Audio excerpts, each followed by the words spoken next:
If he gets in, I can tell you right now, he will never leave. He will never leave.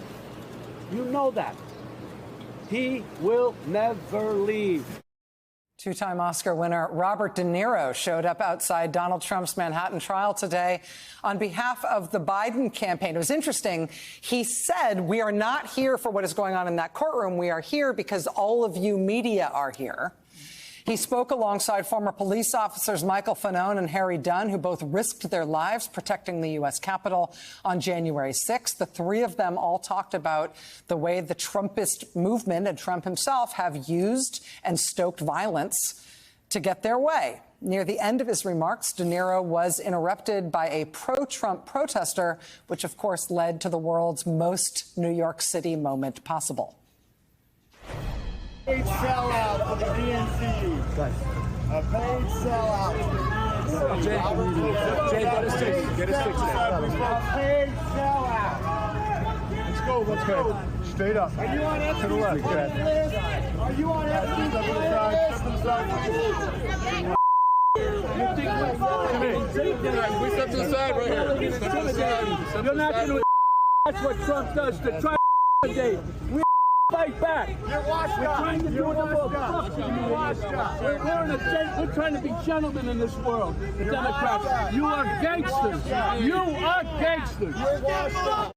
You're not going to intimidate. That is what Trump does, is try to intimidate. We're going to fight back. We're trying to be gentlemen in this world. Democrats, you are gangsters.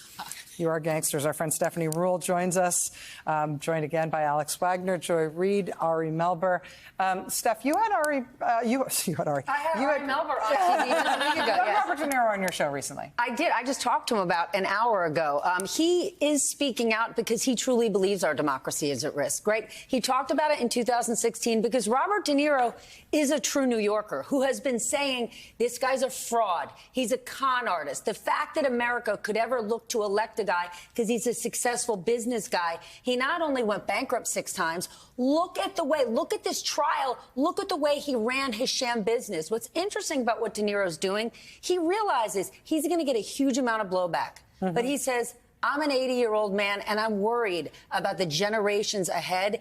And you heard him say it there. If Trump wins, he believes he's never leaving office. And tonight when I asked him, like, how did today go? And he said, if I impacted anyone, if I'm doing 1 ounce of small good, it's worth it. Our future's at risk. Can I just say that it does appear that maybe the most influential person in the presidential campaign is Plies, the rapper, because he's been trying to tell Democrats, get out there and get somebody in front of that courtroom because Trump is putting his props all dressed alike in front of there. And he was like, get out there. And it looks like they were listening to him. So Plies, well done. It was well interesting. Done. And I love Robert De Niro. To see De Niro and Fanone and Harry Dunn all say, we are not here for what is going on in that courtroom. We are not here basically to try to influence the course of this case. We are here because all the media is here. And then they talked about all of Trump's other legal problems. I mean, this was a Biden campaign event. This was essentially a Biden press conference. Yeah. But even in so doing, they're doing it carefully to say, we are not trying to influence this proceeding. Right. We are only here because all these cameras are here. And the thing is that this has been the complaint that a lot of people, Plies included, have had about the Democratic Party,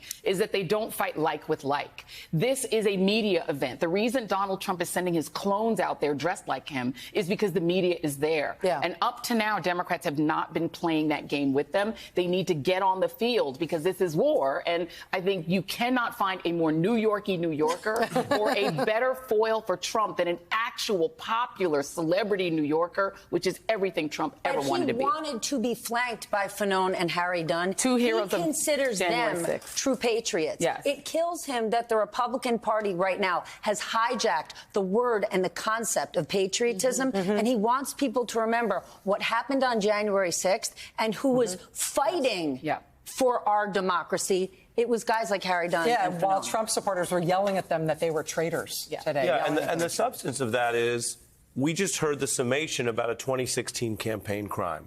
The attempted reasonable doubt is, oh, Trump had other strange desires other than cheating in the election. But there's a lot of evidence of that cheating. The 2020 crimes, as alleged, Jan 6 have been punted, and the Supreme Court's likely helping with that.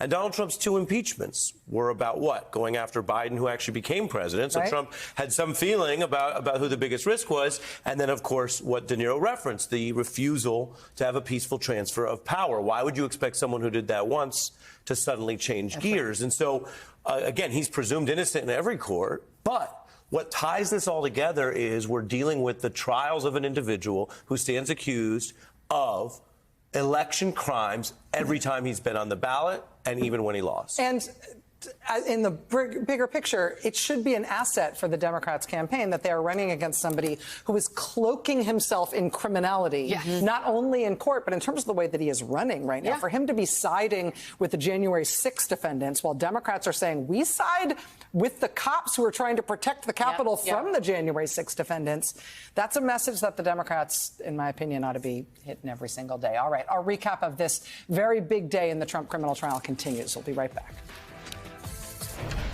He doesn't belong in my city. I don't know where he belongs, but he certainly doesn't belong here. We make room for clowns, but not a person like Trump who will eventually run the country. That does not work. He'll use violence against anyone who stands in the way of his megalomania and greed. This is the time to stop him by voting him out once and for all.